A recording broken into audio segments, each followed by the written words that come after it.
Dr. Jaffe on Fibromyalgia, Immune Function, and Self-Care, Episode 88 on Alternative Health Tools podcast. And a side note, I would recommend that you go to alternativehealthtools.com and look at the show notes for this episode 88, as we've included links to everything that's been mentioned in the episode.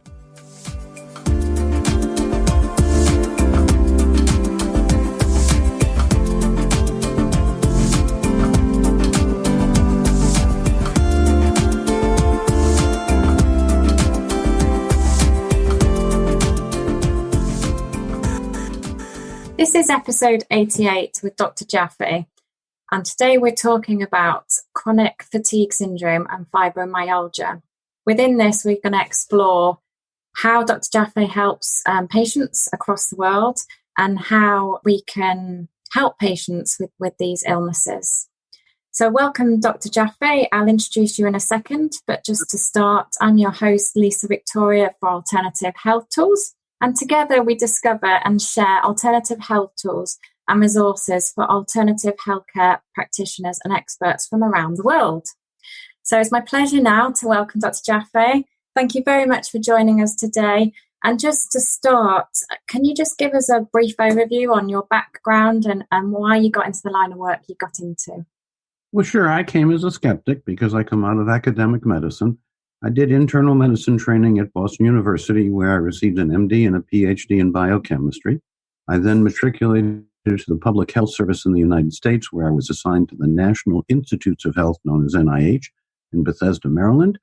I was there for 19 years on the permanent senior staff at the end, and then made a life career change, which we can talk about, but it's personal, that led to me rethinking how to functionally and meaningfully and more predictively and more precisely measure human delayed immune responses. So we have an immune system. It's an immune defense and repair system. It's really important for defense and repair and also to eliminate cancer. And very often people inadvertently are eating or drinking or thinking or doing things that are causing their immune defense and repair system, their neurohormonal chemical system, their cellular vitality to be reduced and making them hospitable to what we call illness or ill health, including fibromyalgia, and not just chronic fatigue syndrome. Here we call it CFIDS, chronic fatigue immune dysfunction syndrome, although it's not so clear. Not everyone agrees on what immune dysfunction, but chronic fatigue is related to immune dysfunction. And my colleague Steve Strauss spent many, many years making that point and actually looking for some kind of an infectious agent, a virus of some kind, which they never found, by the way. But he did very good science, and he did document that there's a difference, a very important difference. You can be tired, which means take a nap and get some rest.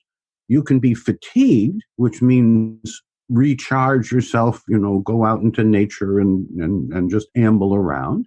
But chronic fatigue immune dysfunction syndrome, or chronic fatigue syndrome, and fibromyalgia, they literally take the quality out of your life. And fighting with the symptoms, notice my editorial, focusing and treating the symptoms, which is what too often happens in most conventional medicine, at least, which is where I come from. So I came as a skeptic. I'm now an advocate for a more personalized, functional, integrative, holistic approach. It's about what you eat and drink, think and do. And in the 21st century, we are marinating in a sea of anti-nutrients, of oxidative stresses, of environmental stresses, of relationship stresses. So the 21st century is very different than the 20th or the 19th. And I only bring that up front because some of what I'm going to say that is absolutely true today would have been maybe kind of sort of discussed in the 20th century and irrelevant in the 19th century for a variety of reasons. So let's talk in whatever direction you would like. I would like to explain somewhat by analogy, but explain clearly. I am not going to get lost in the weeds of technical jargon. If you want me to, I could. I really am a biochemist, and I love the language of biochemistry. But I have learned that at least the part of what I understand that I do understand, I can explain it to anyone who'll give me a few minutes to listen. And I'd love to listen and understand what you're going to explain to me. So please do. Oh, sure. Okay. Now, if it's okay, let's start with the fibromyalgia, because there we have a published peer-reviewed study. In fact, the most successful outcome community-based study in fibromyalgia, published in the Journal of Musculoskeletal Pain. That's where you want to publish about fibromyalgia. And the editor was nice enough to write an editorial saying, gosh, this is fresh thinking, and we really should pay attention to restoring tolerance in the immune defense and repair system by identifying certain foods, chemicals, medicines, environmental substances that rile up the immune system, that irritate the immune system, that burden the immune system. And when the immune system is burdened, it can defend you less well and repair you, maybe not at all temporarily. And we want to reverse that. We want to restore digestive competence so that what you digest gets broken down into building blocks that are easily assimilated and eliminated without immune burden. And that without immune burden is the part that we have contributed to. 35 years ago, we started the first cell culture ex vivo test where an ounce of blood sent to us overnight with special preservatives and special preparation. But if it gets to us within a day, we have 3 days from the time the blood is drawn to analyze it ex vivo, which is the reaction occurs in our laboratory just as it happens in the human body. So that was a breakthrough. Then we showed how precise it was, less than 3% variance on consecutive, thousands and thousands of consecutive blind split samples, where two different people read the test and we compare the results. And the variance was less than 3%.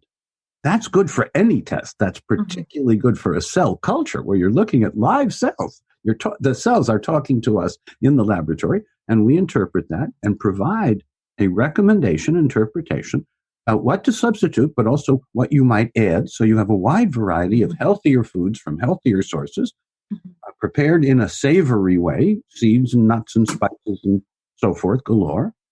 Yes, it usually is a change, bringing more wholeness, more nature and nurture into your kitchen and into your life. We recommend that. Once I made the transition to this myself, I promise I'm not going back. And just as an aside, I used to weigh 65 pounds heavier. I found ways to carefully and healthfully lose the weight, and I'm not going to find it again. So we go back to, when was this starting? Yes, we go back to 1987. I believe that's correct. And I get a call from Dr. Norman Schwartz, a colleague, because several of his chronic fatigue / fibromyalgia or fibromyalgia / chronic fatigue clients, patients, had done our test and followed our program and really gotten greatly better. And one of them, a woman named Claire Musicant, called me up personally and said, why aren't all rheumatologists doing this? I said, well, they don't know about it yet. And she said, well, what would it take for them to know about it? And I said, well, you need a consumer book, which I'm not going to write because I'm the scientist, but we have the ability to do a study, a really good quality study, an NIH quality study in the community, comparing people who have random changes in their diet and lifestyle with people who have specifically guided based on our tests and understandings. They're the experimental group. And we could do this for just 6 months. However, we need to have all the details of a properly done study because if we're going to do this, I want to publish it in a high-quality peer-reviewed journal. If we succeed, we publish that. If we don't succeed, we publish that. It's either way, it's information that the community, medical and clinical community needs. So she goes ahead. We do the study. The results were so spectacular that she then wrote a book. It's called Fibromyalgia, My Journey to Wellness. Fibromyalgia, My Journey to Wellness by Claire, Claire, Musicant, Musickant. And while you're writing that down, just a little anecdote. She has a nephew who she likes and who likes her. And he is an up-and-coming rheumatologist in the Chicago area, and I get to the Chicago area regularly. And she came down from the Milwaukee area where she was living at that time. And we had a half an hour together, and he was very polite.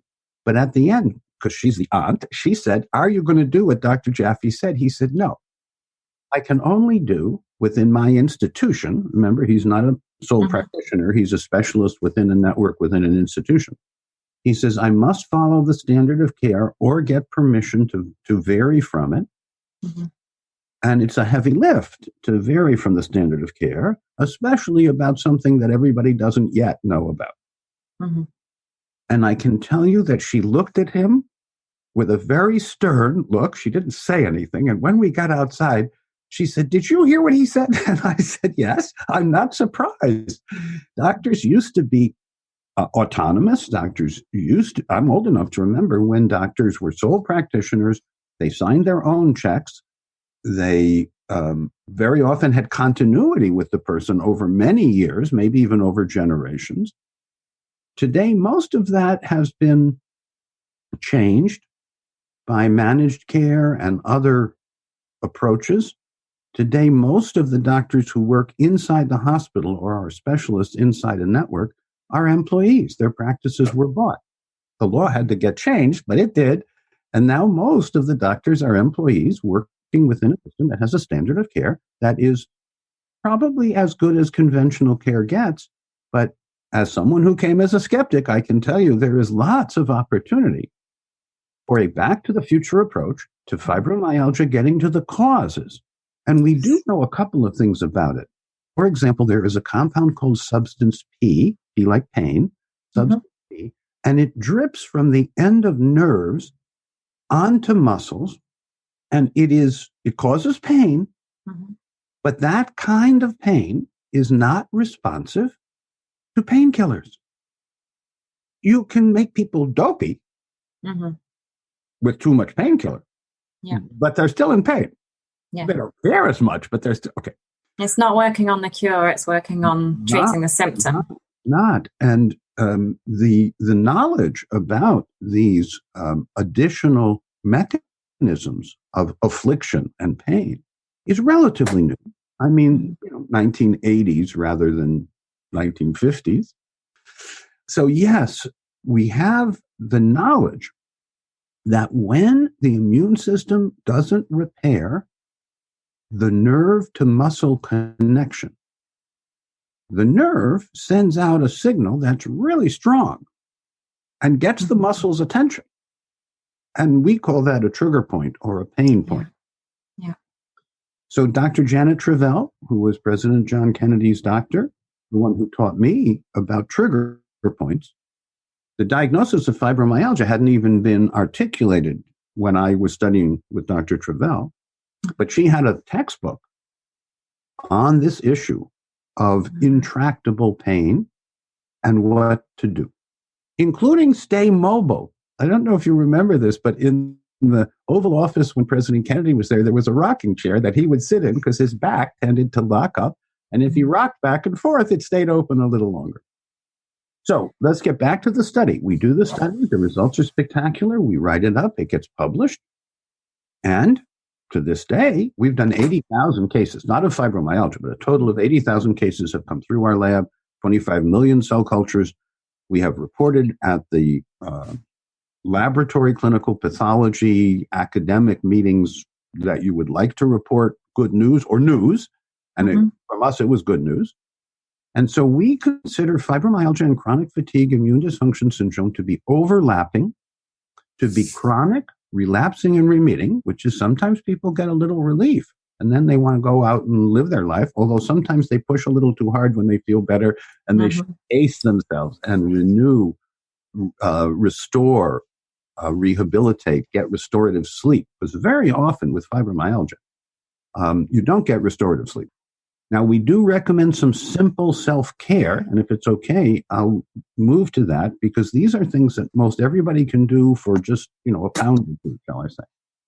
Before we move to self-care, Dr. Jaffe, can I just pick up on something you said earlier? We're talking about more functional medicine now and how the times have moved on.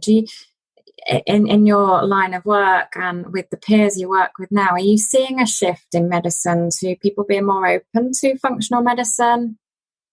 I do. I do at the highest level. People like Dr. Donald Berwick, who ran Medicare or CMS for President Obama. His triple aim of better health, better care, lower costs, and lower risks. It's something we support.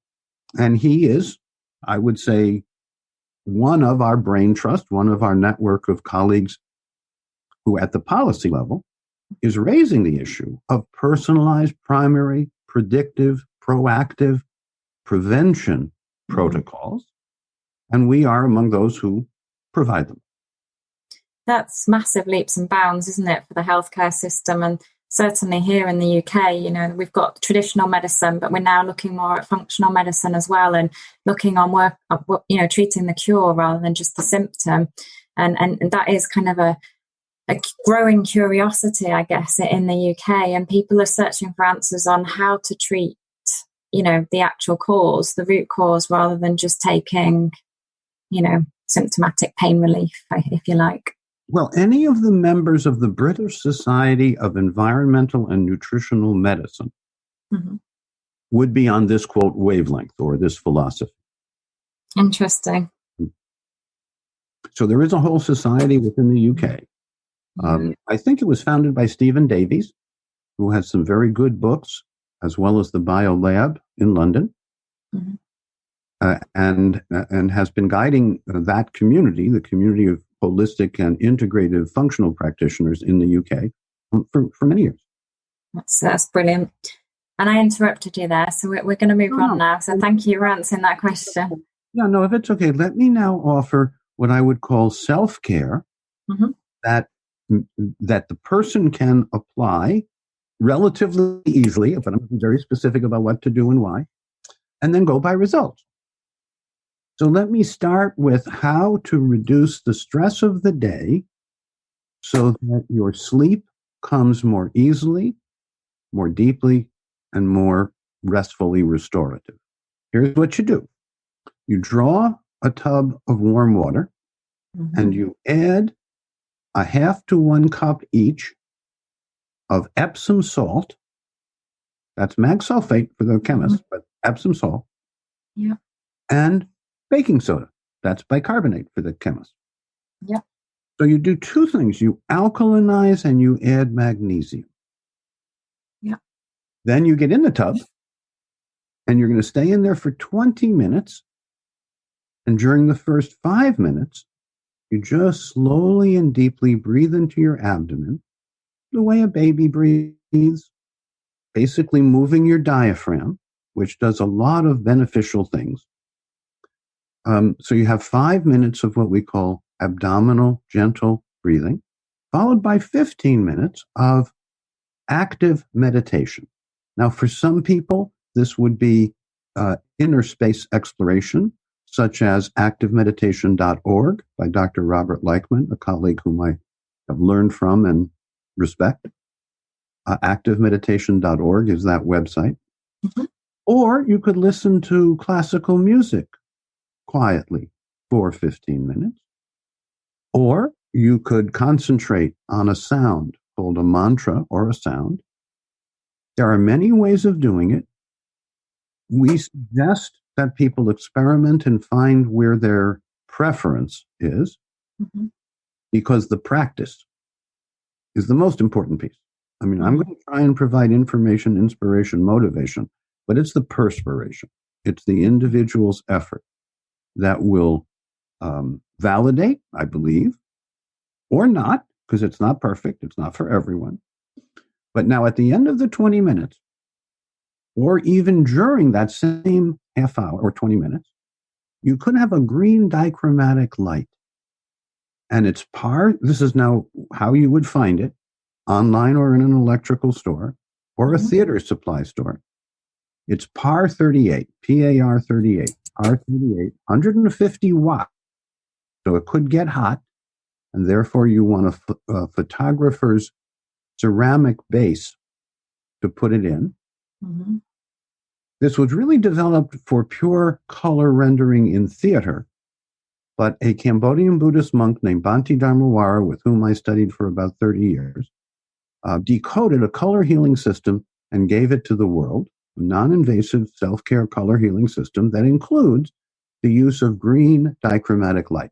There's much more to it, but the green is considered to be a neutral, harmonizing, beneficial color, kind of like walking in the forest, which, by the way, in Japan is called forest bathing. Yeah. And we recommend that people walk. It's an excellent exercise. Sitting is the new smoking, and sugar is the new tobacco. Yeah. So the salt and soda bath with the mindfulness practice and maybe the green light does two things. It helps you let go of whatever remnant of distress or affliction was in the day. And it sends a whole host of neurochemical signals that says, we're quieting down. Mm-hmm. It also turns out that because of the baking soda and the magnesium, certain pores open up on the skin, because your skin is more than a wrapper. It's actually the biggest organ in your body. Mm-hmm. The pores open on the skin, and toxic acid waste products can come out, and some magnesium can get in. And most people need more magnesium, Yes. and most people have acid metabolites or toxic residue, toxic matter, that it would be good to get rid of. So it's a win-win. Win-win-win, yes. Mm-hmm. We like that. Can I just, before we move on, can I just ask a question about the timings? We said 5 minutes of the breathing and then 15 minutes of the meditation. What's the science behind the timings there? And is it important to stick to those timings? It is important, and it's validated not just in many different traditional wisdom societies, because that's one of the things I went to debunk, was other people's ideas of how the world works or what health is all about. And what I found was my ignorance and people who could mentor me. So yes, from the classical wisdom traditions, but more importantly, for the last roughly 30 years, there has been a group of monks and scientists attending to these issues called the Mind and Life Institute, under the patronage of His Holiness, the Dalai Lama. And at the very first meeting, His Holiness said, there's a simple instruction. The monks will study science and the scientists will meditate. And it's been highly successful, highly successful. I can tell you as a brief anecdote that when His Holiness was at MIT some years ago, and my daughter was a student there, they sat us next to his brother. And so my daughter whispers, why did they put us next to his brother? I said, well, they must know we need help. But I can tell you that His Holiness is a living example of non-attachment and complete engagement. He is fully engaged and absolutely non-attached. And I say that for a couple of passing reasons. One is he's my daughter's godfather. She has 3 and he's 1. He let her actually live with him for 3 months between high school and college when we gave her a gap year. Beyond that, my teacher, Bhante Dharmawara, the Venerable Bhante Virabelong Dharmawara Mahatera Samdashpriya. Wow. Most of those were titles that he earned. His name is in the middle of all that. Amazing. Yes, but he was a Cambodian who had a global impact on a few people. The Sihanouk family, the king of Cambodia, the royal family of Thailand, the Nehru family of India, the Gandhi family of India. He converted Ambedkar, whose birthday is celebrated as a national holiday to this day in India, because Ambedkar was the one who did the mass conversion, bringing 20 to 30 million people back to Buddhism overnight. Mm-hmm. So Bhante showed up in Washington, D.C. for other reasons, completely other reasons. And I learned his color healing system over time. But more importantly, I would say at one point, I was kind of his advanced person. I was the one who tried to help with logistics and make sure that he could concentrate on the healing work that he was doing. So that's where I learned about the green dichromatic light. It is commercially available online or through high-quality lighting stores. Please do remember to get a photographer's ceramic base, because if you have it on for 20 minutes and then turn it off, it won't get that hot. But if you read the box, if you look at the instructions, it clearly says use a ceramic base.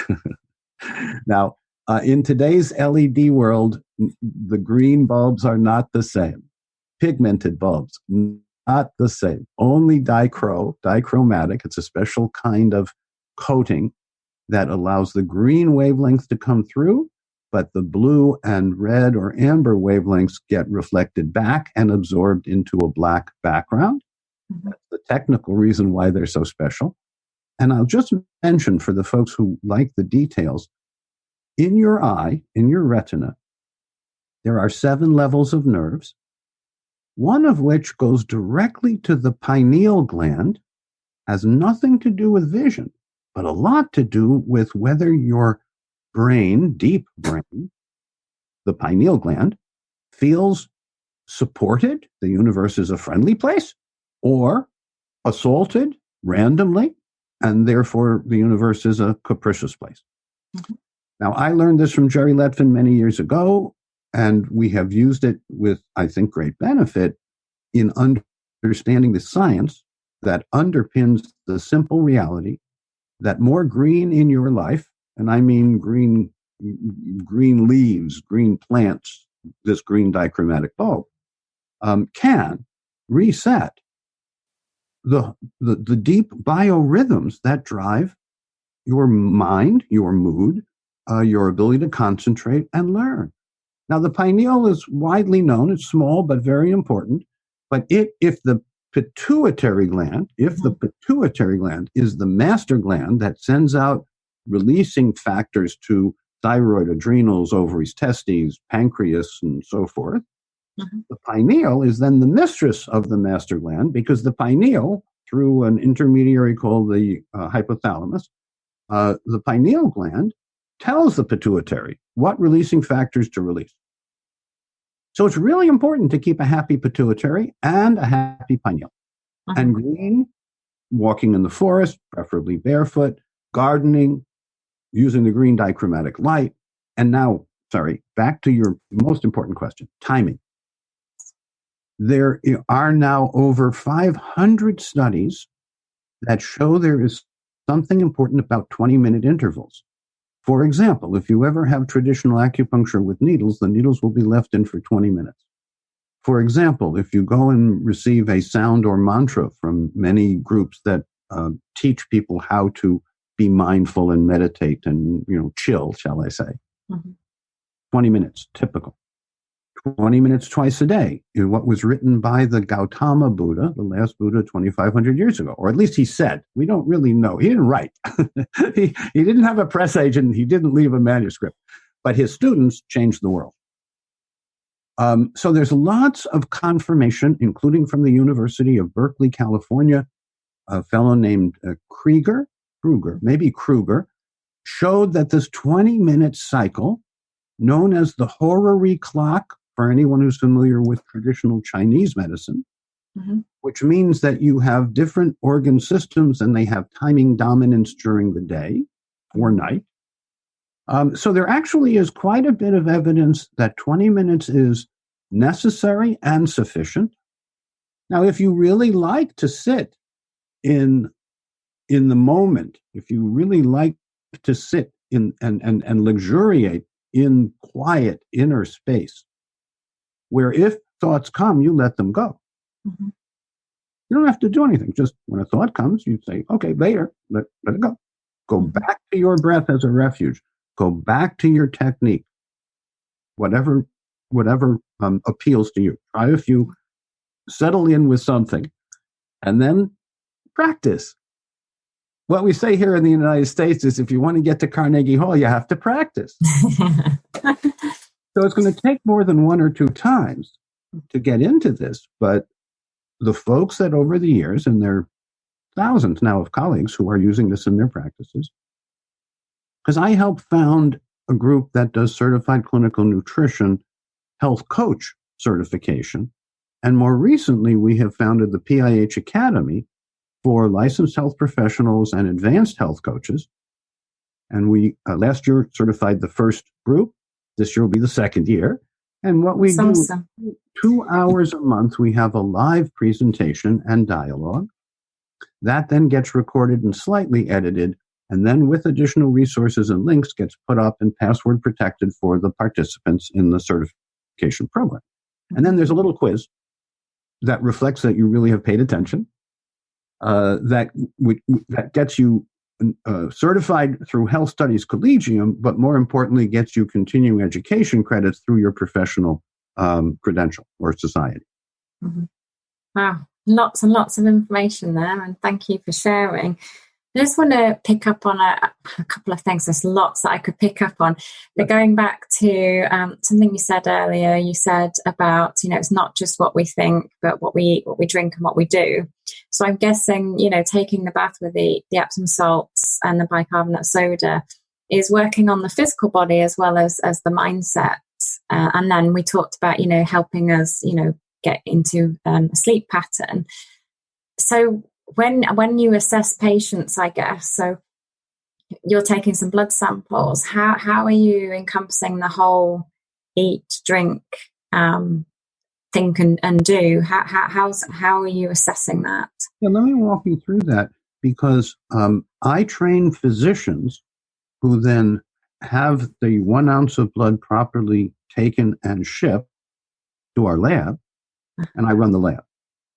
And then, with the help of my health coach trainers, we train both clients and professionals in the interpretation of the results. Interesting. So you start with, we are able to test for more substances than any other lab in the world because we purify all of our own antigens, because I'm a protein biochemist and I have standards. Part of the precision comes from these added steps that we pioneered that allow us to achieve the results we do. So now you have the results. Out of, say, 300 to 400 substances that we were able to test on your 1 ounce of blood, you might react to 5, 10, or 15, not to 50. Now, this is functional information. This is information about your actual B cells reacting to antigen-presenting cells and your T cells that react without antibodies, but just as this happens in the body. And we start with, here are the things that we want you to substitute for 3 to 6 months from your diet. Mm-hmm. Then, if you turn the page, you get the list of all the things that you are okay with. And then if you turn the page, you get detailed information about where you might get exposed to some of those antigens, some of those substances, some of those foods or chemicals or medicines, and how to substitute. This is a window of opportunity to restore tolerance, digestive, immunologic, neurohormonal tolerance. It's a window of opportunity to restore tolerance. It's not deprivation. Mm-hmm. So this is functional. It's the next generation after serum tests. There are serum antibody tests that this leapfrogs, because with serum antibody tests, you can't tell whether it's a helpful or a harmful antibody. And so you might have a long list of things that have memory in the immune system called antibodies, but that's not functional. It doesn't distinguish the bad from the good antibodies, the helpful from the harmful antibodies. That's why we developed, and others have developed, cell culture techniques, where the cells actually react in response to the specific substance in question. So with that information, we then have you fill out a health appraisal questionnaire. 1 page, 2-sided, takes about 15 minutes. And we score that because we validated it many years ago. And that helps us with the additional guidance about dietary supplements, which are priorities and which are optional. Mm-hmm. And then we go on to which are the physical activities. Could be swimming, could be stretching. And I'm going to say something about stretching. In fact, maybe now's the time to mention that. In terms of the self-care, in addition to that bath, yes, when you first get into bed, stretch for 5 minutes. Just stretch and relax and stretch. 5 minutes. Now, the first time you stretch for 5 minutes in bed, you'll realize 5 minutes is actually a while. But do. let me just finish the thought. In the morning when you get up, before you get out of bed, stretch for 5 minutes. And if you take a shower during the day, stretch in the shower. And if you like to, sing in the shower. It's your shower. So thinking about stretching in bed, I mean, I'm sure most people out there don't stretch in bed. They might stretch or do yoga or stretch before doing exercise, but stretching in bed might be a bit of an alien concept to some people. It certainly is a little bit to me. So what would that typically involve? Oh, yes. Good question. Yes, we are big fans of stretching, whether you do hatha yoga with prana, which is breathing and stretching, whether you do Tai Chi Chuan, which is breathing and stretching, or you do Traeger Mentastics or Feldenkrais technique or Anat Baniel. There are a number of systems that bring together movement of all parts of your body so that there's a stimulation to renew. Because what you use, your body renews. And what you don't use, atrophies. Yeah. And just as a footnote, and I think an important note, no part of you or me or anyone listening is more than 10 years old. And that's your bones. Now, large blood vessels and joints may be 7 years. They renew every 7 years. But much of you gets renewed on a monthly basis or on a quarterly basis. And so the notion that age is about how long you have lived is an illusion and not correct. What is correct is that if you continue to take in enough of the good stuff, good nourishment, mind and body and spirit, and you continue to reduce the exposure to the toxic matter and your body's ability to detoxify it, not let it build up and harm you. I, for example, when I'm tested, by preference, I'm tested very comprehensively every 6 months. I'm currently functioning at about half my biological age. And my teacher, Bhante Dharmawara, who I mentioned, we tested him when he was 96 and 106. In both cases, he came out by almost all functional measures like a 40-year-old person. That's fascinating. We put the data in front of him. He looked at me and smiled and he said, 40? That's a good age. That's an awesome result, isn't it? And I guess it promotes the lifestyle, doesn't it? And how what you do really works. Lifestyle and habits are really critical. If you eat and drink and think and move the way your parents, grandparents, and great-grandparents did, then the future is likely to be an extension of the transgenerational transfer of habits, values, lifestyle. But I can tell you from now vast experience, some of which we've contributed to, but many, many others, when you change your mind, when you change your habits, when you make your choices that are more intentional and healthful, you save your life and those around you. So we recommend a makeover back to nature, nurture, and wholeness in your kitchen, in your bedroom, in your personal care. You'd be surprised at how much toxic matter we get exposed to that we can avoid, about 80% as it turns out. And here are a few simple ways of making that real for people. Have outdoor clothes and indoor clothes. Not just change your shoes, but actually have outdoor clothes, take them off, and put on indoor clothes. Then inside, the air is always less good than outside. So either get fresh air in or get fresh air in. By that I mean, I have an old house where we get lots of fresh air. But if you have a super insulated building, get one of the air-to-air heat exchangers so that you can bring fresher air in. And then I would still recommend either a HEPA or ULPA filter with an ionizer and a carbon filter, such as Bionaire, which is generally available, but something that cleans the air, or better yet, actually electrochemically eliminates the spores and the dander and the what have you that does build up inside. It's called indoor pollution. So there are things we can do to dramatically reduce our exposure to the bad stuff. And I'll add one more quick one because this is just relatively recently confirmed and I think going to be a huge issue. You want lots of herbs and seeds and spices in your diet. You must choose organic or biodynamic sources because the commercial sources are contaminated. And I am not here to make the hair stand up on the back of your neck, but I will tell you that it's now proven and reproven that the commercial spices and herbs are likely to be contaminated. And you can avoid that by at least choosing organic, which is now more generally available if you look for it, or go to specialty ethnic markets and ask them what the old ladies or the elders buy in regard to which type of spices or herbs. Or grow your own, I guess. Yeah, we want you to have lots of herbs and spices, but not ones that are contaminated. Now, if you can get biodynamic, Rudolf Steiner biodynamic, by all means do. Now, our community-supported agriculture, CSA, so we subscribe in the spring or annually to a community-supported agriculture, and ours happens to be biodynamic. If you have that choice, make that choice. Fantastic top tips there. There's lots of them coming through today, and really very, very educational.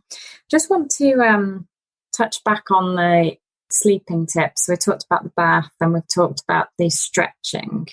So 5 minutes of stretching. So is that literally just stretching your body out as well as some of the breathing? Or? Yeah. Well, yeah, you breathe gently during that time. But yes, if you can, you will bring your legs straight up so that you're at a 90-degree angle. Yeah. You will then bring your right leg over your left leg, opening up your hips, trying to keep your back as flat on the bed as you can. You'll do the same kind of turn and stretch of each vertebrae all the way up. Then you'll bring your wing bones together. It's another kind of stretch. Then you'll stretch your neck slowly in each direction. Be nice to your neck. It carries a very heavy thing called your head. It does. It does indeed. So 5 minutes of stretching, which to me roughly means 15 seconds on each of exercises that you end up doing 20. So there are 20 different kinds of rotation or gentle stretch or gentle bring your muscles in the opposite position of how they are when you sit. Posture. And for those who can and choose to, if you get a latex mattress, and now you have to get a latex mattress done the traditional way that doesn't off-gas, has no pressure points, and it absolutely is like sleeping on a cloud. Now, I, who don't have any of the problems we're talking about, have chosen a latex mattress because I really treasure my restorative sleep. And we can talk another time if you want, but I'm 5.5 years past a near-death experience. I took my father at the age of 83, my father had a massive stroke, and he recovered completely, and we had 7 more years with him.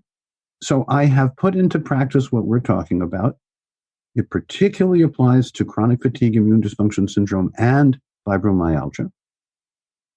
And I am eager for consumers to go to their health professionals, whether it's in the NHS or in any place in the world, and ask for these kinds of caring and competent approaches.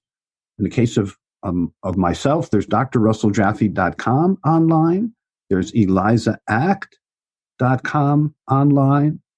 There's healthstudiescollegium.org, where you have reprints of the studies or some of the studies that we've done and chapters that we've been invited to contribute to books and to periodicals.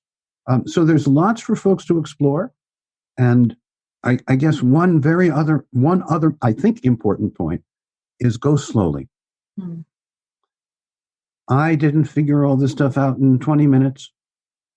It's not likely that an epiphany will happen and everything will be different. If it does, welcome it, but perseverance furthers.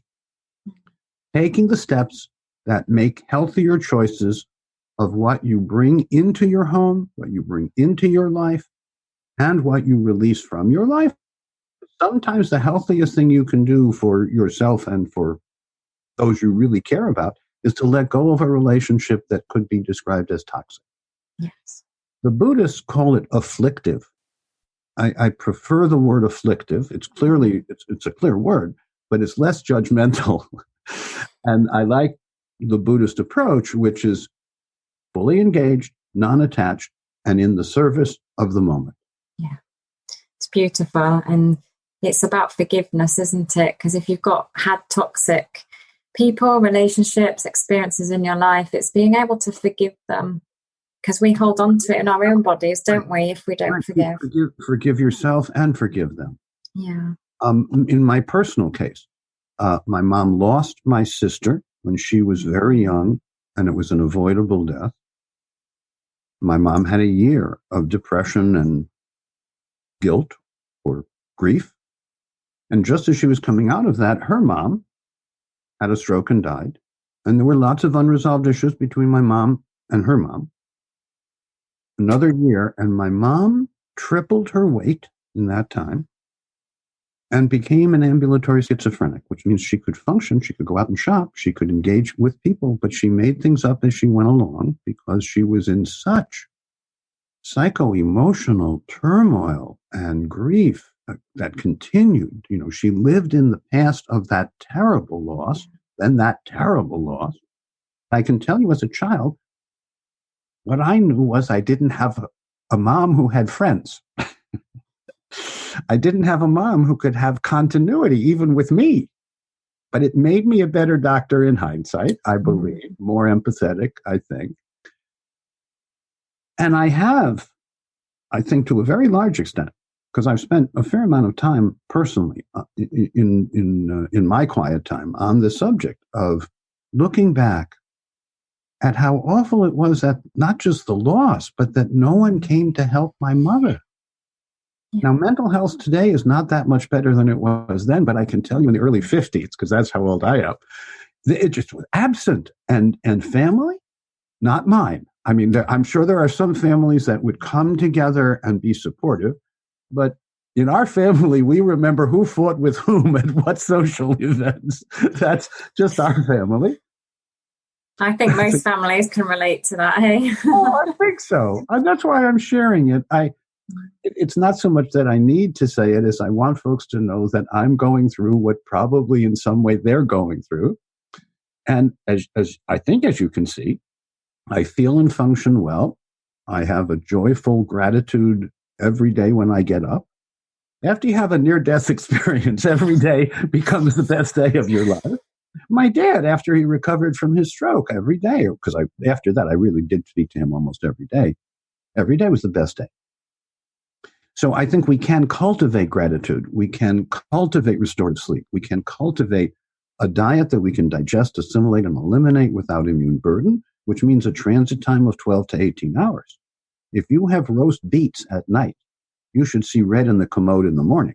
But I will tell you, even after all these years, when I see red in the commode in the morning, my first thought is never, oh, I had beets last night.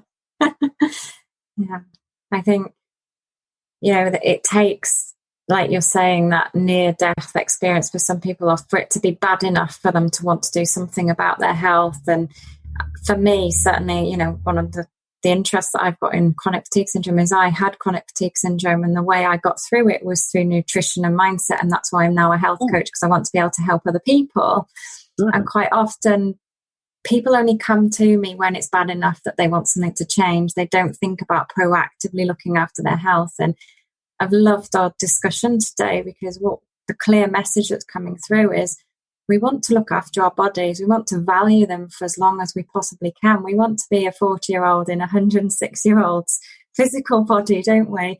So we can have that longevity. And you've given some wonderful tips and insight and knowledge. And thank you from the bottom of my heart. It's been really, truly inspirational. I guess just, I'm conscious of kind of your time, and just to wrap up in summary. Thank you for the invitation, Lisa, for the opportunity to share this information.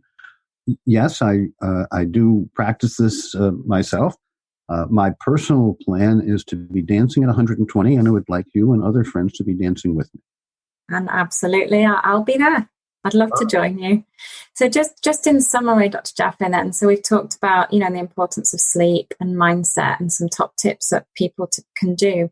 Is there anything else, Well, if someone's struggling with any of these conditions, that they should think about? Yeah, Lisa, the other very critical piece, and I just kind of glanced off it, what you consume, what you eat and drink, including what you think and do, because you're consuming in all of those modes, but especially what you choose to bring in as nourishment. Because today there are many things that are constructed and processed and they look like food, but they're not. They're not nutritious, are they? When I said nature, nurture, and wholeness, what that means to me is having a kitchen full of products that spoil, but eat them before they do. That was something I learned from Beatrice Hunter. Bring in whole foods and prepare them in a savory way. And by the way, you are sweet enough as you are, no added sugar. Mm. And I suggest for most folks who have this issue or are concerned because someone they know has it, is no edible oils. You'll get plenty of fat from seeds and nuts and whole foods. And once you separate the oil from the seed or nut source, air, oxygen, begins to damage it. So we cook with broth, we cook with water, we cook with the tagine, where you basically use the moisture in the food to cook the food. We have joyful times making, eating, and then even cleaning up from the meal. My preference, I'd rather cook and let you clean, but I'll trade off. Because the heart of our home is the kitchen, or the kitchen at the dining room table. And I would wholeheartedly agree with that as well. And that's where we come together as a family, isn't it? And prepare the food and enjoy it and have those conversations and those joyful moments and practice gratitude and the whole mind-body connection. It sums it up, really, doesn't it? All of the above. Now, for those who have biological family, that's fine. But you can have an intentional family, called a Sangha in Buddhism, but you can have an intentional family. But yes, relationship and family, very important. Human is nice, but sometimes it's with other species or plants. I know people who thrive in their gardens, and they love humanity, but there are very few people that they actually like well. Absolutely wonderful conversation, and I think we'll kind of leave it there for today. And I just want to thank you once again for joining us. It's been truly insightful. So thank you very much. No, thanks for the invitation and for handling it as graciously as you did. Thank you. So I'm your host, Lisa Victoria, for Alternative Health Tools. And if you like what you've heard today, you can find us on Apple Podcasts, Google Podcasts, and Spotify, and anywhere else you get your podcasts. Have a wonderful evening. Thank you.